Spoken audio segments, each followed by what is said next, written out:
तो भाई बच्चन परिवार का वो टाइम आ गया है जब तलाक की चर्चाएं फिर से गर्म हो गई हैं। जैसे मसालेदार खबर को देखकर बासी पापड़ भी गर्मा जाते हैं। ऐश्वर्या राय बच्चन जी फिर से अपनी प्यारी बेटी आराध्या और मम्मी वृंदा राय के साथ गणपति पंडाल में नजर आई, लेकिन एक बार फिर mister ever missing Abhishek Bachchan गायब थे। अब भाई ये तो वही बात हो गई कि फिल्म हो लेकिन हीरो ना हो। ऐश्वर्या अपने इस रोमांटिक कॉमेडी से कब बाहर आएंगी? लोगों की कानाफूसी का दौर फिर चालू हो गया है। कह रहे हैं कहीं तलाक की फाइल गणपति पापा के चरणों में रखने तो नहीं आई। ये अभिषेक जब भी पत्नी ऐश्वर्या और बेटी आराध्या को अकेले छोड़ते हैं, ऐसा लगता है कि पंडाल के अंदर नहीं बल्कि कोर्ट के बाहर मुलाकात होने वाली है। अब हर बार जब ऐश्वर्या अकेले नजर आती हैं तो ऐसा लगता है कि मानो वो सस्पेंस फिल्म का ट्रेलर दे रही हूँ। क्या होने वाला है, तलाक या सुलह? कुछ लोगों का कहना है भाई गणपति बप्पा के दर्शन तो ठीक हैं, पर अभिषेक और ऐश्वर्या के रिश्ते के दर्शन कब होंगे? और ये तो वही फॉर्मूला हो गया। अमिताभ बच्चन और जया बच्चन हमेशा सास ससुर की तरह मिडल में खड़े रहते हैं और अभिषेक ऐश अलग अलग एंट्रेस मार रहे हैं। कभी अंबानी की पार्टी में अभिषेक अपने मॉम डैड और श्वेता के साथ फैमिली फोटो खिंचवा रहे होते हैं और ऐश्वर्या कहती हैं तुम फोटो खिंचवाओ, मैं थोड़ी देर बाद आती हूँ। और आती भी हैं आराध्या को लेकर, जैसे अदालत की तारीख नजदीक आ रही हो। अब पब्लिक कह रही है कि अभिषेक बच्चन को शायद ये मौका मिला है कि वो अपने रिश्ते को एक फुल ऑन सस्पेंस थ्रिलर में बदल दें। कहीं वो कोर्ट रूम ड्रामा का प्रैक्टिस तो नहीं कर रहे? और अगर ये तलाक की स्क्रिप्ट सच हो गई तो मान लीजिए अभिषेक बच्चन की जिंदगी में ये पहली हिट होगी, क्योंकि बाकी फिल्मों में तो वो अक्सर फ्लॉप ही रहे हैं। लोगों को बस यही देखना है कि अगली बार अभिषेक और ऐश्वर्या साथ दिखेंगे या नहीं, या फिर गणपति पंडाल के अगले साल के दर्शन तक तलाक की फाइल के साथ फोटो खिंचवाने की बच्चन परिवार का महाड्रामा अब किसी कभी खुशी कभी गम वाले क्लाइमैक्स से कम नहीं है, बल्कि ये तो उससे भी कहीं आगे निकल चुका है। इस ड्रामे में सब किरदार ऐसे हैं जैसे किसी पुरानी बॉलीवुड फिल्म से सीधे निकलकर आए हों। लेकिन अब मामला सिर्फ पारिवारिक मसले तक सीमित नहीं, बल्कि प्रॉपर्टी का महायुद्ध शुरू हो चुका है। अमिताभ बच्चन परिवार के शोमैन शुरुआत करते हैं महानायक अमिताभ बच्चन से। अब भाई साहब जिस तरह से कौन बनेगा करोड़पति में हर सवाल का जवाब पूछते हैं, वैसा ही सवाल अब घर में खड़ा हो गया है। और सवाल ये है, कौन बनेगा बच्चन खानदान की प्रॉपर्टी का असली हकदार? बेचारे अमिताभ जी का हाल ऐसा है जैसे शो के सेट से निकलकर सीधा घर पर उसी ड्रामे में फंस गए हों। एक तरफ उनका बेटा अभिषेक है जो फिल्मों में फ्लॉप हो, लेकिन घर में प्रॉपर्टी को लेकर खामोशी से फाइनल डील चाहता है। दूसरी तरफ बेटी श्वेता है जो शादी के बावजूद ससुराल छोड़कर मायके में आकर बैठ गई है और इस प्रॉपर्टी टक्कर में सबसे आगे है। अब अमिताभ जी ये सोच रहे होंगे मैंने तो लोगों को करोड़पति बनाया था, अब मेरे ही घर में करोड़ों का बंटवारा कैसे करूं? जया बच्चन सास भी कभी बेटी थी कि असली मास्टरमाइंड।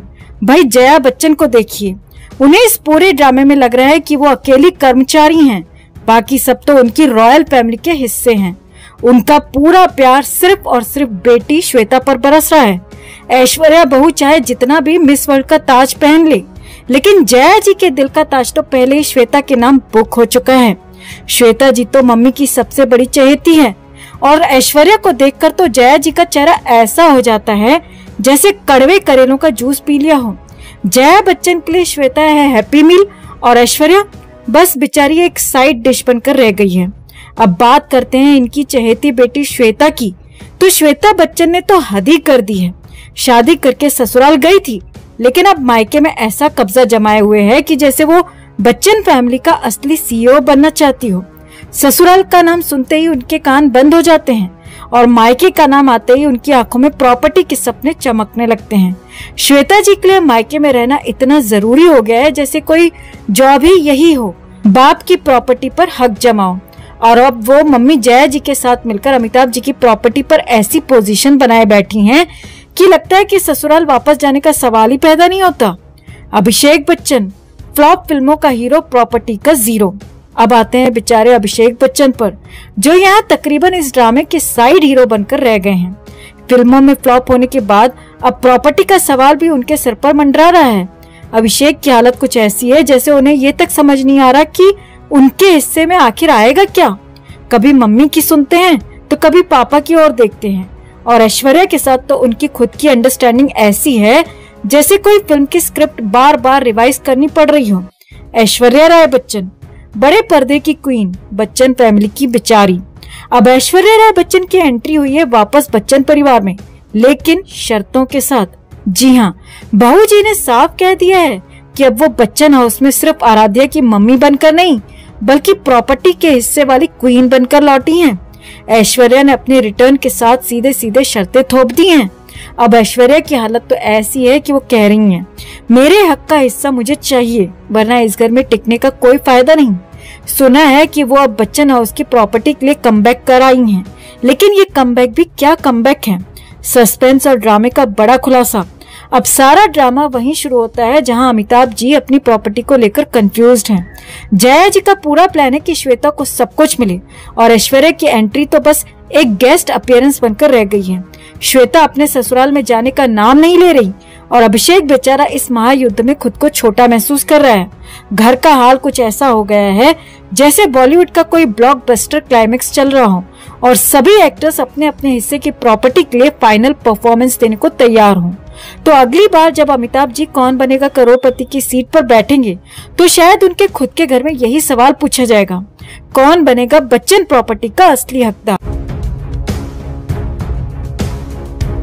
तो कंगना रनौत, जिसे अब बॉलीवुड की गाली स्पेशलिस्ट कहना गलत नहीं होगा, आजकल इमरजेंसी फिल्म के प्रमोशन से ज्यादा बीजेपी और राहुल गांधी की इमरजेंसी लगाई हुई है। इन दिनों कंगना ऐसे बयान दे रही है कि बीजेपी भी सोच रही है, भगवान हमें किस पाप की सजा मिल रही है। यानी भाई साहब, कंगना की बकवासों का लेवल इतना ऊंचा हो गया है कि अब प्रेस कॉन्फ्रेंस के साथ साथ बीजेपी वालों को घर में अगरबत्ती जलानी पड़ रही है। हे भगवान, कंगना की जबान पर ताला लगा दो। अभी हाल ही में मैडम ने किसान आंदोलन का सीन ऐसे बताया जैसे उसने रामसे ब्रदर्स की कोई फिल्म देख ली हो। चारों ओर लाशें लटकी थीं, बलात्कार हो रहे थे।